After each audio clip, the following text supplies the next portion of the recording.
All right, yeah, then Happy New Year also from my side. And thank you very much for having me for this webinar presentation. I think it's the fourth webinar now.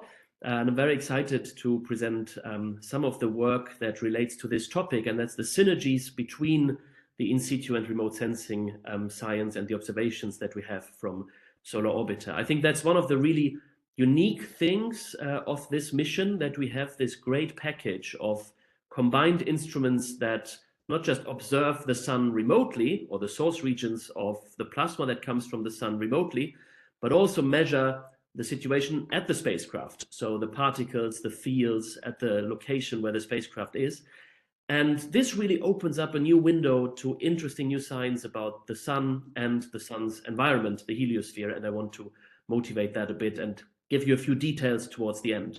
At the beginning, I will give a bit of an introduction to the mission. I know there are some of you who are new to this webinar series and maybe not directly from our field. So for those, there will be a bit of introduction, and then later I will show a couple of examples where we actually do what I would call connection science, linking the remote observations with the in situ observations of Solar Orbiter.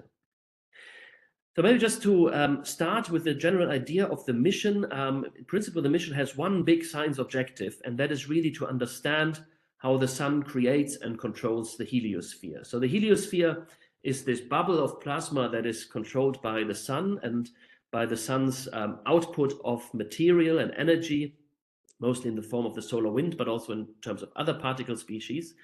And really understanding this interaction between the sun and its environment.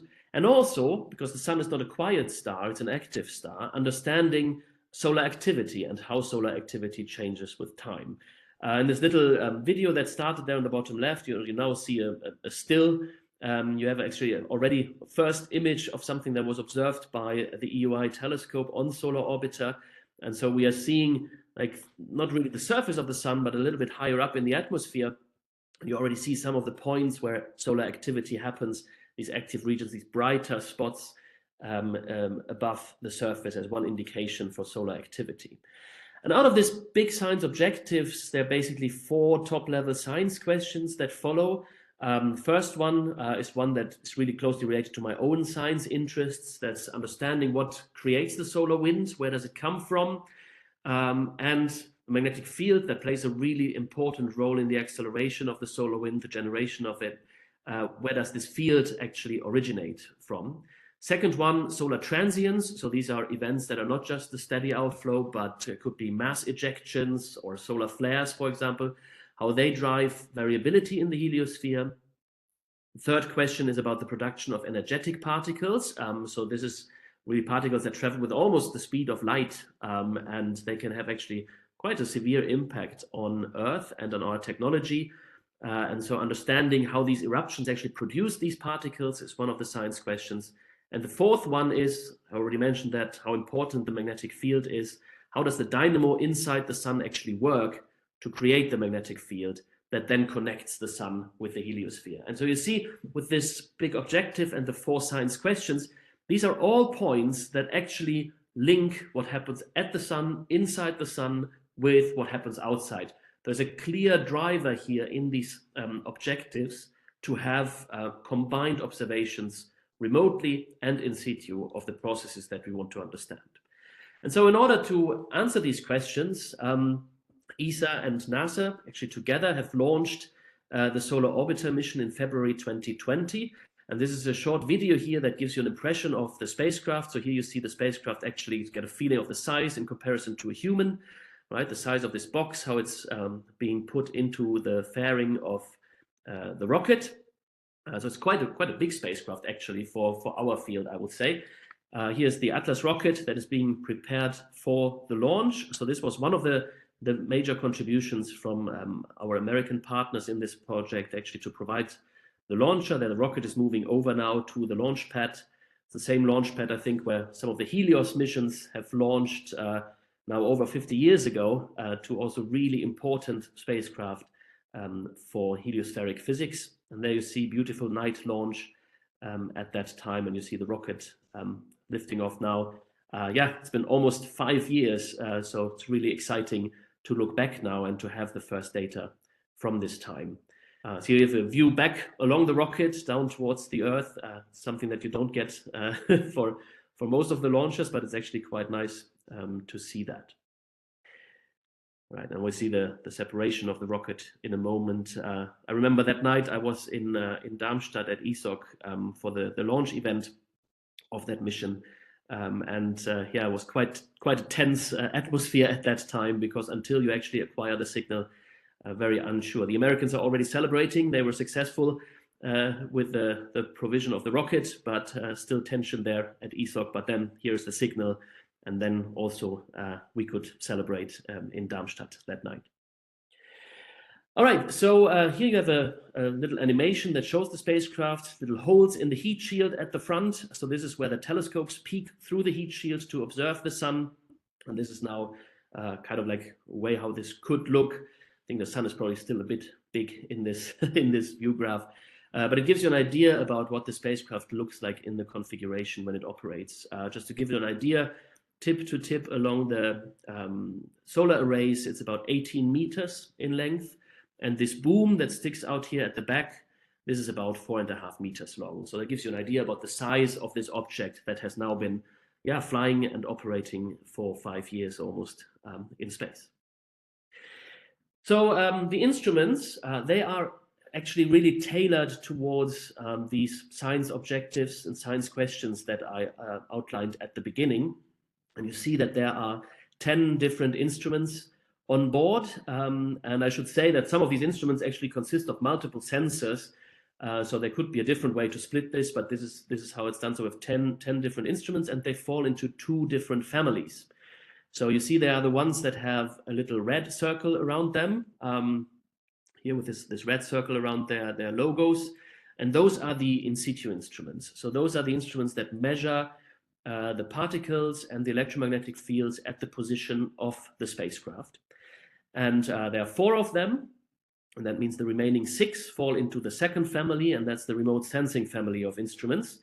And those are instruments that actually don't probe at the location of the spacecraft, but they can typically, in the form of a telescope, for example, look at the sun and the solar corona from the position of the spacecraft. And so it's this unique combination here that really allows us to exploit these synergies between remote sensing and in situ science that is so important to answer our science objectives. So I want to show you a couple of examples before I talk about the links between them. This here is a really nice example of remote sensing observations made by Solar Orbiter. So this is a video. It's a bit of a time-lapse video. I think 1 day corresponds roughly to 1 second here, so it runs a bit faster than in real time, of the extreme ultraviolet telescope on board Solar Orbiter. And we here at UCL, we provided some hardware also for this telescope. And what you see here is the hot plasma, the hot gas in the corona of the sun. It's above the surface. Temperatures there usually exceeding 1,000,000 degrees, so it's much hotter than the surface of the sun. And you see this hot plasma actually being trapped in the magnetic field lines. And now in a moment, we will zoom in, and this gives you then an idea about the amazing resolution that we can get with, for example, in this case, the EUI telescope and with Solar Orbiter. And so you see really small scale structure there, how the magnetic field reconfigures and how this change in the magnetic field releases energy in the form of heat or particle acceleration. And here in this zoom in picture, you can see these fine small scale loops in the magnetic field that are really important for the energization of the material. So another nice example here, so there's a combination of 2 instruments. It's a very recent release actually from, again, EUI in the middle, and then a coronagraph outside as the METIS instrument on board a Solar Orbiter. And that instrument kind of creates a little solar eclipse. So you get to see and observe the corona further above the surface of the sun. And this study here actually targets turbulence in the solar corona. We know that the solar wind that we measure, for example, at Earth or closer into the sun is turbulent, but it's actually not so easy to tell where this turbulence begins. And through this combination here of the different data sources, the researchers been able to identify source regions of the turbulence as being quite close to the sun already, and that these outflows are already turbulent very early after they leave the solar corona. The turbulence carries a lot of energy, actually, so it's one of the key mechanisms that are proposed for the heating and the acceleration of the solar wind. So that's why it's so important to look into that, directly related to our science objectives. All right, now I want to look at some of the in situ instruments, and I pick one of the instruments here, and that's just by choice because that's the one that we actually lead here from UCL. Chris Owen, one of my colleagues here at UCL, is the principal investigator of the SWA instrument. So it's a solar wind plasma analyzer. It consists of 3 sensors plus a common data processing unit. And I've just circled here the 3 sensors that you can see in the picture. If you wanted to see what these sensors actually look like in the real world, here are some photographs. And so on the left, you see the electron analyzer system. So that's the instrument that it's at the very end of the spacecraft boom. So it's about 4.5 meters away from the spacecraft, looks in all directions, and it measures the electrons that come from the solar wind. This instrument was built here at my institute. The one in the middle, the proton alpha sensor, well, as the name suggests, it measures the protons and the alpha particles in the solar wind. They come in as a collimated cold beam from the sun. So we basically just have to look into the sun direction and a little bit around it to detect those particles. And that instrument was built mostly by the colleagues in France. And then on the right-hand side, you see the heavy ion sensor, HIS. So this is an instrument that can measure the composition of the solar wind and also the properties of the heavy ions. So for example, we can measure carbon, iron, oxygen, and so on with this instrument. And that's another contribution to the mission from our American colleagues. So that's an American instrument. Unfortunately, when we do in situ science, we usually can't give you all these really nice images and videos like the ones that you saw from the telescopes earlier. In situ data always looks like this. So you usually get wiggly line plots that illustrate different properties of the plasma. So for example, in the example on the right-hand side shows you on the top 4 panels what the magnetic field does at the location of the spacecraft. It's a very fine measurement. See here the magnitude of the magnetic field is just a couple of nanoteslas. So you can imagine that that's a very challenging measurement actually to get this information correct. Further down, you see how the density of the solar wind changes over time, right? The axis here at the bottom is time. And so you see how the density changes from about 14 particles per cubic centimeter to maybe 12 or so after this transition here. We can also measure velocities, temperatures. Sometimes we get a bit more information, like the one here at the bottom, which gives us the distribution of the electrons in the solar wind. And then we try to make sense of that, right? So these are the measurements that we have, particles and fields mostly, but it's very localized, right? It's really only at the position of the spacecraft. And this is only one point in a huge system, right? If you consider the whole size of the solar system, having this information only at this one point it's really difficult to make sense of that in connection to the sun, the source region, and the whole environment. And I think that is really the key challenge that we face in this science area, is to connect these local measurements with the global heliospheric environment, and then also to understand the source regions in the corona. All right, another example here where we start to do that and where we combine different information. This is a really great paper that was published quite early on in the mission already, but nevertheless, I think it's a great example that connects in situ processes with remote sensing processes. And what it shows is a type 3 radio burst. You see this here at the top. So this is a measurement, again, over time, right? So this axis here is the time axis. See that at the bottom. And this is the frequency of radio waves. And there's a characteristic signal where you see it starts at high frequencies, and then over time the frequency drops down. And these type 3 radio bursts, they are generated by energetic electron beams ultimately. So these are particles that create those waves, and then when they turn into radio waves, then they can propagate away from the sun towards our spacecraft, and we detect that at a location somewhere else, right? So in this case, at the location where solar orbiter is.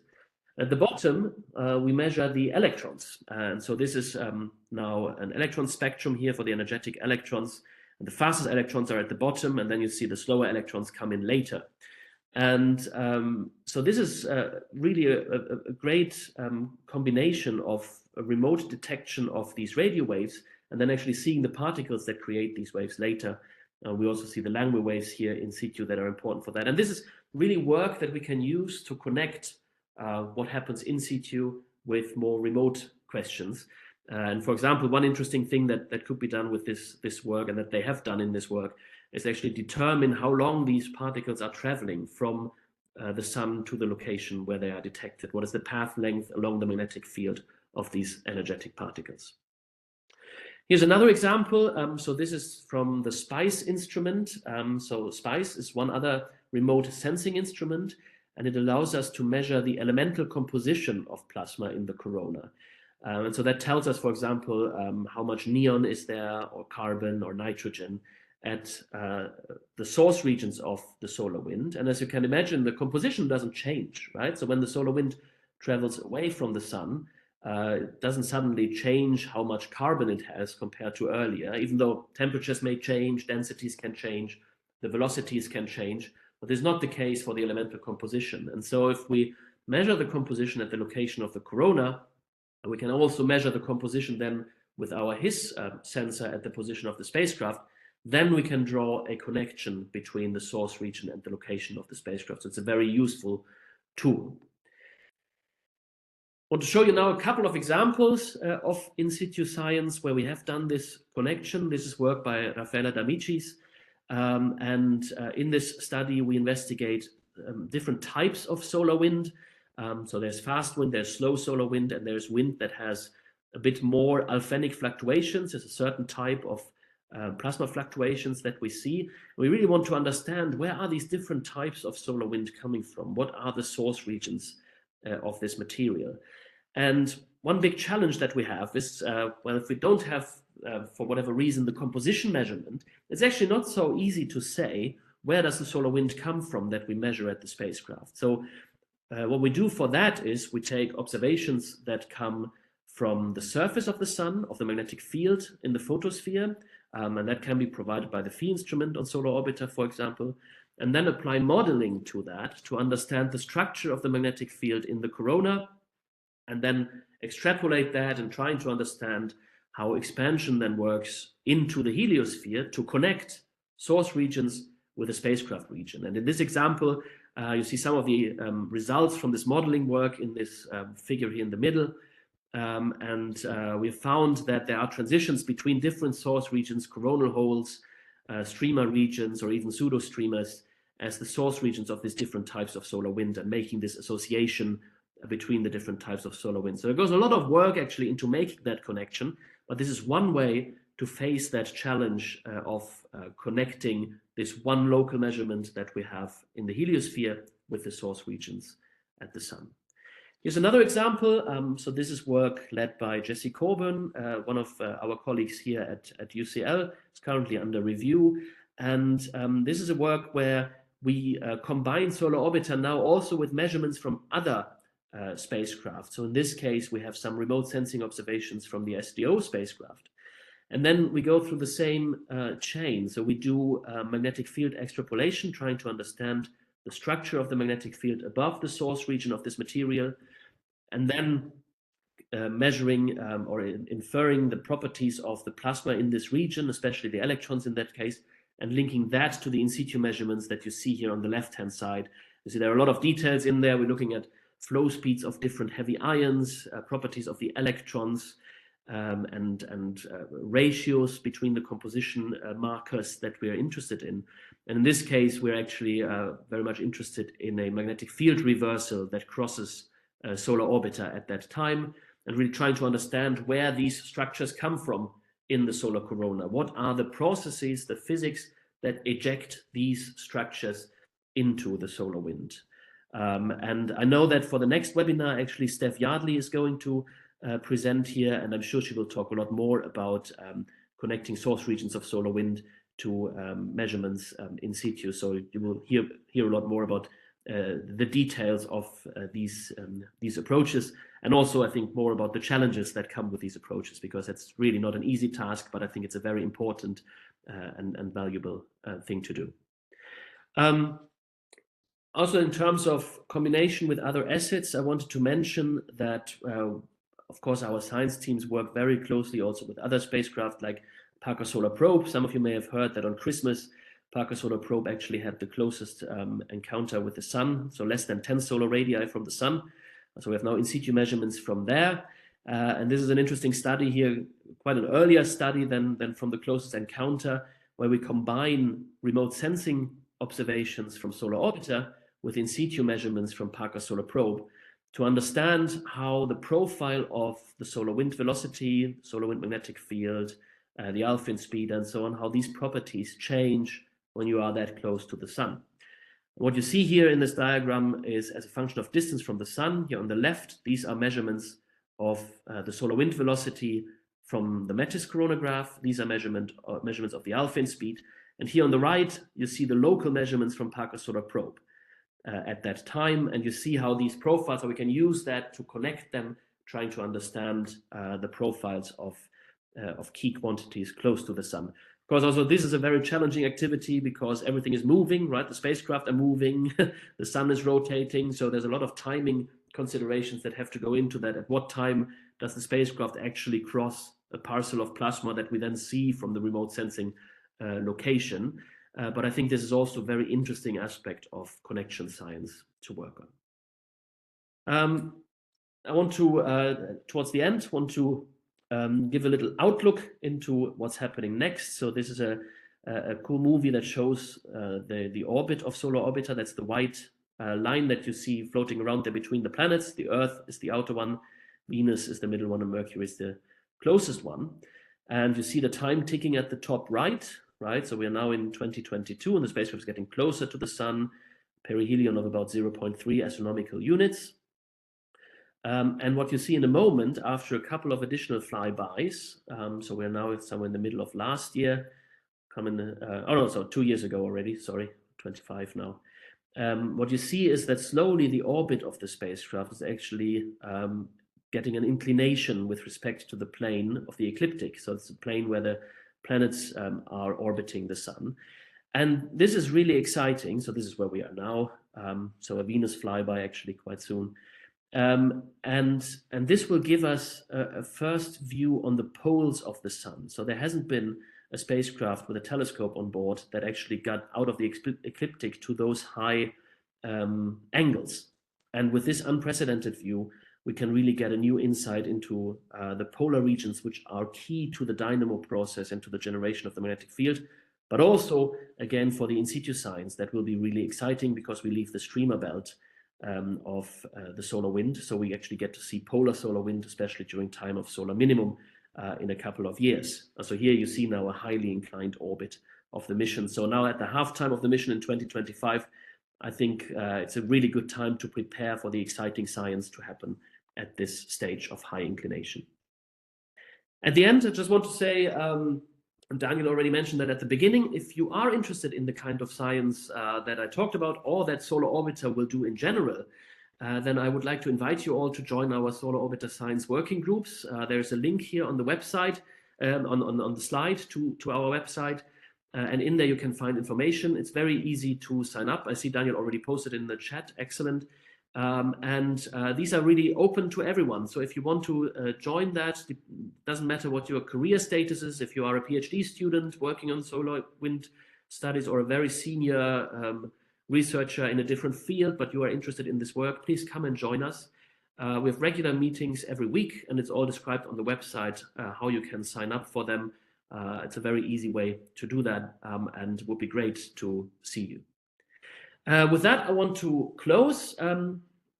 So I hope I could show you that this combination of in situ and remote sensing instrumentation is really the unique strength of the Solar Orbiter spacecraft. It really opens a new window to understanding these connections, and that is crucial to understand the connections between the sun and our heliosphere. What I want to say is really at the end, as I showed you, right, the coming years will be especially exciting. Not just because of the orbit that is changing of Solar Orbiter, that's of course really exciting, but also with the combination with other assets, with other spacecraft that we have and that are launching soon. So you see Parker Solar Probe and Solar Orbiter together in this little picture on the left. And so, yeah, I think it's a really good time. And if you want to be involved, please come and join our Solar Orbiter science working groups. Thank you very much. Thank you very much, Daniel. That was a fantastic start into 2025 with the Solar Orbiter mission, and I can just second what you've just said. We have a lot of really interesting data, a lot of data that looks to be explored, and we are a reasonably sized community, so that I think there's more than enough data for everyone, and usually the more the merrier, and there's a lot of, let's say, different aspects to the same data. So really bring your expertise and your curiosity, and in these working groups you can ask your questions, state your hypotheses, and find new collaborators. So in that sense, I think it's a really good way to meet new people and take your science further. Absolutely, yeah, absolutely.